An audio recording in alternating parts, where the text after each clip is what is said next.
نہیں آیا، لیکن سن لو، کما تدین و تدان، تم جیسا کرو گے تمہارے ساتھ ویسا ہی کیا جائے گا۔ کسی کی بہن کو پارک میں لے جانے سے پہلے اپنی بہن کو یاد کر لینا، کسی کی بہن کو دھکا دینے سے پہلے اپنی بہن کو یاد کر لینا، کسی کی بیوی سے فون پر شہوانی گفتگو کرنے سے پہلے اپنی بیوی کی آبرو کو یاد کر لینا، کیونکہ یہ جملے میرے رسول کے ہیں، کما تدین و تدان، تم جیسا کرو گے تمہارے ساتھ ویسا ہی کیا جائے گا۔ دوسرے کی بہن کے ساتھ افیئر کرنے والے، تیری بہن بھی کبھی محفوظ نہ رہے گی۔ یہ گفتگو جس وقت میں نے کرناٹک کے بہت بڑے شہر میں سنی دعوت اسلامی کے اجتماع میں کی، اور کر کے جب میں بیٹھا، ایک نوجوان روتے میرے پاس آیا، ہاتھ پکڑ کے کہا، آپ نے وہ جو کہا نا تم جیسا کرو گے تمہارے ساتھ ویسا ہی۔ میں کہتا ہوں تم سچ کہتے ہو۔ ماڈرن لڑکا تھا، میں نے کہا میں نے تو پوری تقریر ہی سچی کی، آپ یہ کیوں کہہ رہے ہیں؟ تو کہا کہ بھائی صاحب، میں اپنے دوستوں کے ساتھ پکنک پر گیا ہوا تھا، اور ایک لاج میں، جو ہمارے شہر کی لاج ہے، جو پارک کے فلاں پارک کے قریب ہے، شہر کا نام اس لیے نہیں لے رہا ہوں کہ لوگ برا مان جاتے ہیں، کیونکہ تقریریں ہندوستان بھر میں جاتی ہے۔ اگر آپ کو ڈاؤٹ ہو تو میں شہر کا نام اور پورا ایڈریس آپ کو دے سکتا ہوں، لیکن مائک پر نہیں۔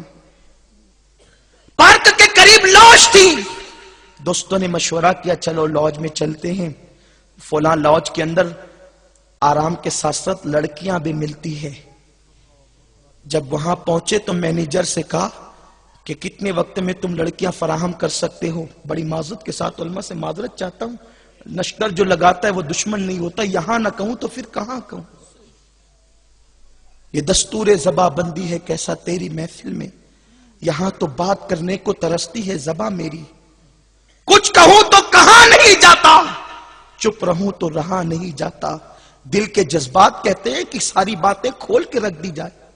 اے میری قوم کے جوانوں، دل کے کانوں سے سنو اس جوان نے جو داستان بیان کی کہ جب ہم لاج کے مینیجر کے پاس پہنچے اور کہا جتنی جلدی ہو سکے کتنے ٹائم میں لڑکیاں منگا سکتے ہو؟ اس نے کہا پہلے فوٹو دیکھ کر پسند کر لو، پھر جتنی جلدی میں کہو گے لا دیں گے، کیونکہ آج پکنک کا مطلب شراب اور لڑکیوں کے علاوہ رہ کیا گیا ہے؟ جہاں نوجوان لڑکے پہنچے، بالخصوص قوم مسلم کے جوان، اس لیے کہ صلیبی جنگوں کے بعد انگریزوں نے یہ طے کیا ہے کہ میدان جنگ میں مسلمانوں سے نہیں لڑنا، اب اگر مسلمانوں سے لڑنا ہے ان کو شراب و شباب میں ڈبا دو، یہ قوم کبھی ہوش کے ناخن نہیں لے سکے گی۔ ڈبا دیا انہوں نے تمہیں شراب اور شباب میں۔ اس لاج کے مینیجر نے کہا پہلے فوٹو دیکھ کر پسند کر لو، پھر جتنی جلدی ہو سکے گی لڑکیاں فراہم کر دی جائے گی۔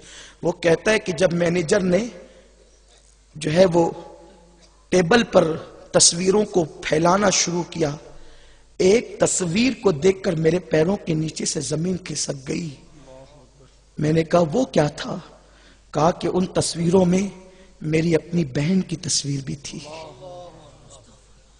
اے میری قوم کے جوانوں، آج بچیوں کی آبرو لٹ رہی ہے،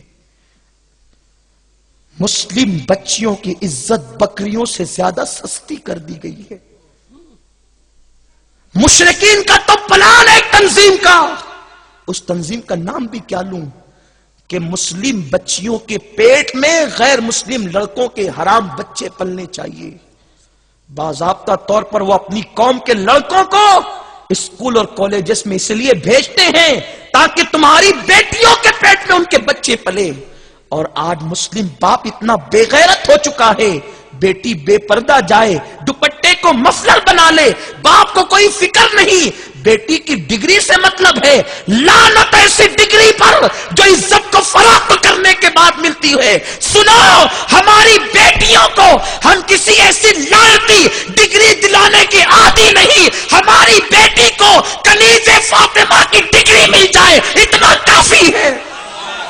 میں یہ نہیں کہتا کہ بیٹیوں کو کالج نہ بھیجو، ضرور بھیجو، ان کو ڈگری ضرور دلواؤ، ہم منع نہیں کرتے، لیکن غیرت فاطمی کے ساتھ بھیجو۔ اور غیرت فاطمی کیا ہے؟ سجدے